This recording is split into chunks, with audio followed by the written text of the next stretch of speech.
मुरादाबाद के कोकरपुर स्थित मंगलम farm house में नवनियुक्त क्षेत्रीय अध्यक्ष अजीत सिंह एडवोकेट के नेतृत्व में युवा राष्ट्रीय लोकदल का युवा कार्यकर्ता सम्मेलन का आयोजन हुआ, जिसमें मुख्य अतिथि युवा रालोद के राष्ट्रीय अध्यक्ष विधायक चंदन सिंह चौहान और विशिष्ट अतिथि अभिनय चौधरी राष्ट्रीय उपाध्यक्ष रहे। कार्यक्रम की अध्यक्षता चौधरी मेहर सिंह रिटायर्ड इंस्पेक्टर और जिला अध्यक्ष सैनिक प्रकोष्ठ ने की। कार्यक्रम का आयोजन क्षेत्रीय अध्यक्ष अजीत सिंह एडवोकेट ने किया और आने वाले लोकसभा 2024 के चुनाव में बूथ स्तर तक पहुंचकर युवाओं को जोड़ने का मंत्र दिया। मुरादाबाद के राष्ट्रीय लोकदल के पूर्व जिला अध्यक्ष युवा गढ़वाल खंड क्षेत्र के क्षेत्रीय अध्यक्ष अजीत सिंह ने कहा कि अब युवाओं की जरूरत है। भाजपा की सरकार में युवाओं का कहीं कोई नाम नहीं है। युवाओं को अगर सरकार में कुछ मिला है तो वो सिर्फ लाठी मिली है। 2024 में मजबूती से युवाओं को साथ जोड़कर इस सरकार को उखाड़ फेंकना है और बदलाव लाना है। इसके लिए राष्ट्रीय लोकदल हर बूथ स्तर पर जाकर युवाओं को जोड़ रहा है। 2024 लोकसभा की तैयारी कर रहा है और राष्ट्रीय लोकदल का जानकर काफी अच्छा और मजबूत है और जनता भी लोग दल को पसंद करती है। वहीं राष्ट्रीय लोकदल के क्षेत्रीय अध्यक्ष अजीत सिंह ने बताया कि आने वाले 2024 के चुनाव में युवा और किसान विरोधी इन तानाशाही सरकार को उखाड़ फेंकने का संकल्प लेकर पूरे रुहेलखंड में क्षेत्र में प्रत्येक जिले में युवाओं की टीम खड़ी करने का काम करेंगे। देखिए, हमारे नेता माननीय जयंत चौधरी जी के आह्वान पर आज जनपद मुरादाबाद में युवा संगठन को लेकर एक बैठक बुलाई गई, जहां बैठक में युवा राष्ट्रीय लोकदल के तमाम पदाधिकारीगण थे। उसके अलावा हमारे रुहेलखंड क्षेत्र के अध्यक्ष भाई अजीत जी द्वारा इस बैठक का आयोजन किया गया और एक अच्छे माहौल में संगठनात्मक मुद्दों को लेके, आगे भविष्य की राजनीति के मुद्दों को लेके, किसानों की, मजदूरों की, अल्पसंख्यकों की, पिछड़ों की, दलितों की, अगड़ों की, सबके मुद्दों पे बातचीत हुई और आने वाले समय में सुनिश्चित किया गया कि युवाओं की भागीदारी पार्टी में किस तरीके से बढ़े, सर्व समाज का समायोजन किस तरीके से हो और जिसके आने वाले समय 2024 के लोकसभा चुनाव में एक बड़ा बदलाव राष्ट्रीय लोकदल अपने गठबंधन साथियों के साथ मिलकर करने का काम करे। लोकसभा चुनाव चुके आने वाला है, क्या तैयारियां लोकदल की तरफ से? देखिए, हमारी मुख्य तैयारी अभी ये है कि हम बूथ बूथ घर घर जाके अपने वोटर्स को जागरूक करें। पार्टी के एजेंडाज और जो प्रोग्राम्स हैं और जो वोट कटने की समस्याएं आती हैं उनके मुख्य रूप से उनका सही तरीके से आकलन करके अपने पार्टी नेतृत्व हाईकमान को अवगत कराएं, जिससे उन समस्याओं का निराकरण कर सकें। तो एक संगठनात्मक बेस से तैयार होगा जब भी कोई भी संदेश टॉप टू बॉटम सर्कुलेट हो सकता है। ये हमें जो है लगातार मिलते जा रहे हैं। सोशल मीडिया का चाहे क्या प्रभाव हो, किस तरीके से प्रोग्राम चलाने हैं, किस तरीके से घर घर जाना है, ये कार्यक्रम को युवा भागीदारी के साथ सुनिश्चित करने का हमने लक्ष्य तय किया है और जो प्रोग्राम्स अब चलेंगे उसे मंडलवार करके हम अमली जामा पहनाने का काम करेंगे। मुरादाबाद में प्रोग्राम है और आपके यहाँ राष्ट्रीय लोकदल के जो जिलाध्यक्ष हैं मुरादाबाद के, तो कार्यक्रम में नहीं है, क्या करें? देखिए, आज पार्टी के प्रत्येक जनपद में गन्ना भुगतान को लेके धरने का आयोजन था और सब पार्टी के कार्यकर्ता वहाँ मौजूद थे और मैं खुद स्वयं भी वहाँ गया था।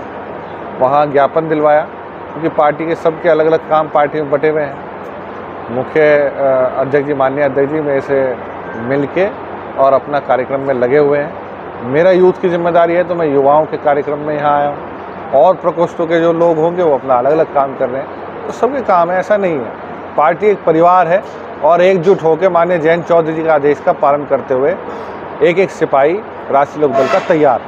गठबंधन को लेकर बड़ी चर्चाएं चल रही हैं। गठबंधन को लेकर गठबंधन कोई चर्चा नहीं है।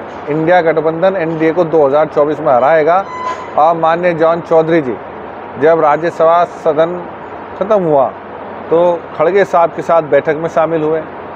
अगले दिन एक बहुत बड़ा आयोजन दिल्ली के अंदर हुआ, जहां उन्होंने घोषणा की कि आने वाले मुंबई में जो बैठक है वो उसमें शामिल होंगे।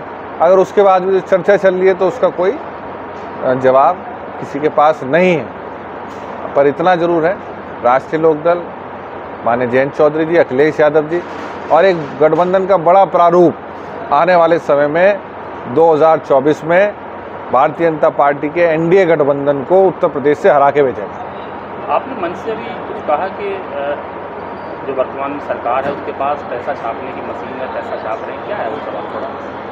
देखिए, प्रत्येक कार्यकर्ता और प्रत्येक विपक्ष को सरकार के अता ताकत का सामना करना पड़ रहा है। हम तो पैसा छापना नहीं, हम तो मीडिया की ताकत भी कहते हैं कि ज़्यादा बड़ी ताकत भारतीय जनता पार्टी की है। हम विपक्ष के लोगों के पास एक ही ऑप्शन है कि हम मेहनत अपनी बढ़ा दें, जब ही हम मीडिया की निगाह में आएंगे और जब ही जनता की निगाह में आएंगे।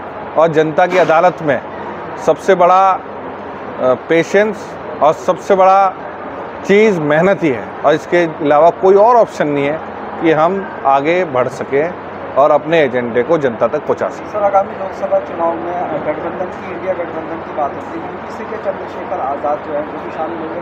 अभी आपने मंच से कुछ कहा। देखिए, चंद्रशेखर आज़ाद जी माननीय जयंत चौधरी जी और माननीय अखिलेश जी से लगातार मिलते रहते हैं और उनकी चिंताएं दलित समाज की मजबूती से पिछड़े मजदूरों के, अल्पसंख्यकों की आवाज़ उठाते रहते हैं। तो हमें भरोसा है कि आने वाले समय में कोई विकल्प बनेगा तो सर्व समाज का समायोजन जब होगा तो शायद चंद्रशेखर भाई भी उससे बाहर नहीं होंगे। साथ ही इस कार्यक्रम में मुख्य रूप से सचिन चौधरी प्रदेश प्रवक्ता, मनु धारीवाल राष्ट्रीय सचिव, योगेश यादव राष्ट्रीय सचिव, रौनक खान आदि लोग मौजूद रहे। आज युवा राष्ट्रीय लोकदल के बैनर के तले एक युवा कार्यकर्ता सम्मेलन एवं प्रेस कॉन्फ्रेंस का कार्यक्रम रखा गया था, जिसमें मुख्य अतिथि माननीय चंदन चौहान जी, मीरापुर से विधायक, राष्ट्रीय अध्यक्ष युवा राष्ट्रीय लोकदल और विशिष्ट अतिथि श्री अभिनय चौधरी जी मौजूद रहे। इससे पहले आप युवा के जिला अध्यक्ष रह चुके हैं जी। अब आपको नई जिम्मेदारी मिली है, किस तरीके से देखते हैं उसे? जी, नई जिम्मेदारी मिली है। चौधरी साहब जो जिम्मेदारी दे रहे हैं, मैं उसको पूरी तरह से निर्वहन करने की पूरी कोशिश में लगा पड़ा हूँ। और ये अभी जिला अध्यक्ष, सबसे पहला टारगेट जिला अध्यक्ष घोषित कराने का है कि जब युवा के जिला अध्यक्ष घोषित हो जाएंगे उसको फिर उसके बाद जो है टीमें गठित करके हम युवाओं को जोड़ने का काम कर रहे हैं और हर प्रत्येक जिले में कम से कम 100 से ज़्यादा टीमें हम जोड़ने का काम करेंगे। युवा ही देश की तकदीर और तस्वीर बदल सकता है। आप युवा कार्यकर्ता सम्मेलन कर रहा है, युवाओं को टारगेट कर रहा है। 2024 में किस तरह की रणनीति रहेगी? युवा वो शक्ति रखता है कि जो इस आगामी लोकसभा चुनाव जो 2024 में होने वाले हैं, एक संगठित होकर के इस सरकार को उखाड़ने का काम करेंगे, क्योंकि इस सरकार के एजेंडे में युवा नाम का कोई शब्द ही नहीं है। ना तो युवाओं के लिए कोई रोजगार है और ना किसानों के लिए किसानों की फसलों का कोई मूल्य का वाजिब दाम। इनके लिए सिर्फ है तो सिर्फ युवाओं और नौजवानों और बेकसूरों पर लाठी। राष्ट्रीय लोकदल किसानों की पार्टी कही जाती है, लोकसभा चुनाव में क्या लगता है आपको, किस तरीके से? राष्ट्रीय लोकदल एक नई शक्ति के रूप में उभर रहा है और आगामी लोकसभा चुनाव में बहुत मजबूती के साथ चुनाव लड़ेगा और ईश्वर साक्षी है कि बहुत मजबूती से इंशाअल्लाह की कामयाबी मिलेगी।